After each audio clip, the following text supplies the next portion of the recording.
White from apleasantlittlekitchen.com, and today I'm making Thanksgiving noodles with my sister, Mindy Pittman. And first, to make egg noodles, you take 2 cups of flour.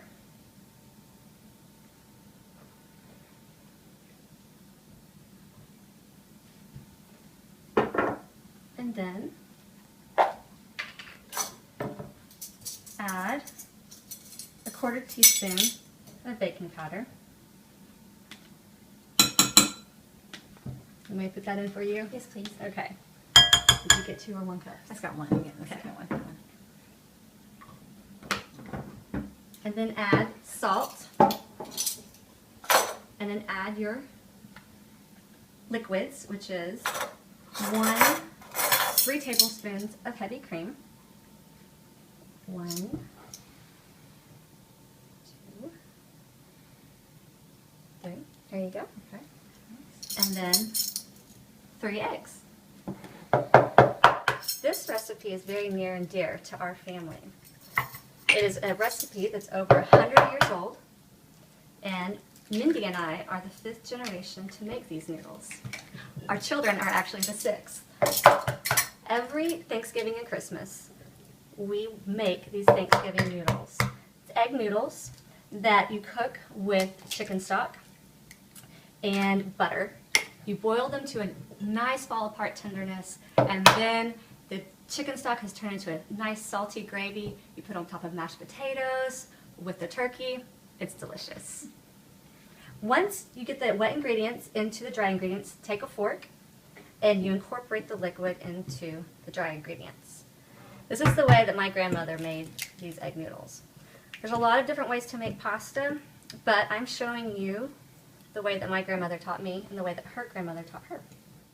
It's going to be a little crumbly and it's going to be a little sticky, and that's okay because this recipe is designed to be that way. And you add flour as you roll it out and as you make the noodles.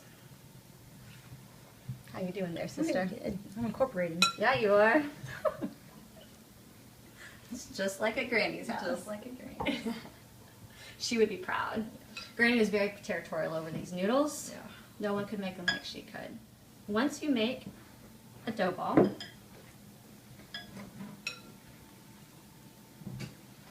want to separate it into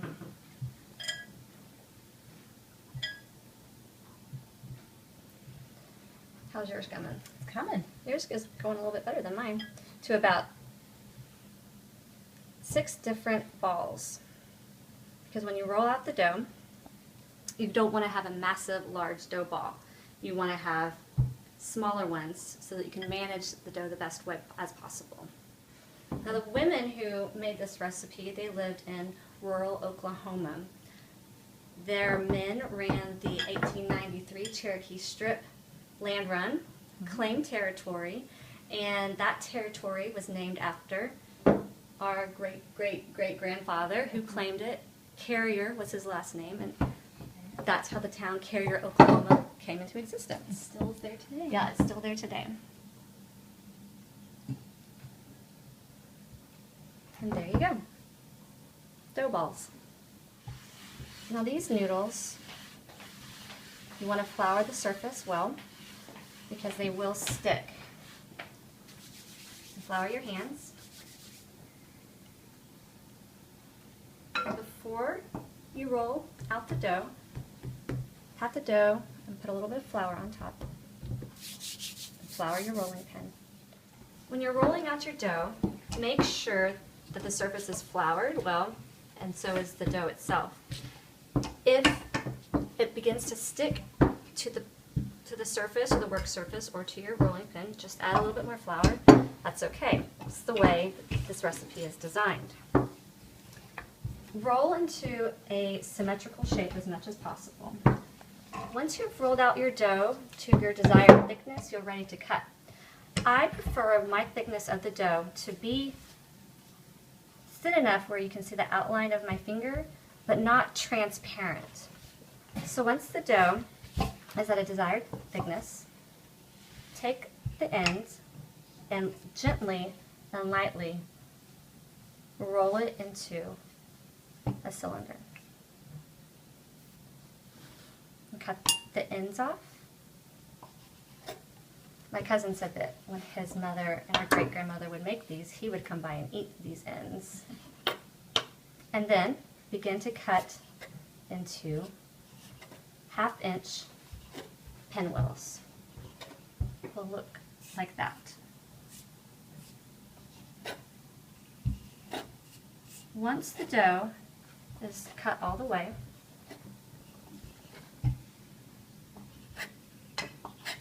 unravel the pinwheel, and then cut it into thirds, and then lay flat to dry. If you want the noodles to be longer, make them longer. If you want them shorter, make them shorter. And continue this process until all the dough is gone, and you will have Thanksgiving noodles. Now make sure that these dry for about 24 hours. That's the way Granny liked it. And then put them in a sealable container. On Thanksgiving, take chicken stock, butter, salt, and boil the noodles until they are fall apart tender and the chicken stock is a nice salty thick gravy. It is delicious and it's comforting, and it is a recipe that tells a story that is near and dear to my heart. I hope you've enjoyed this pleasant little lesson. I'm Rebecca White, and this is Mindy Pittman. Happy cooking.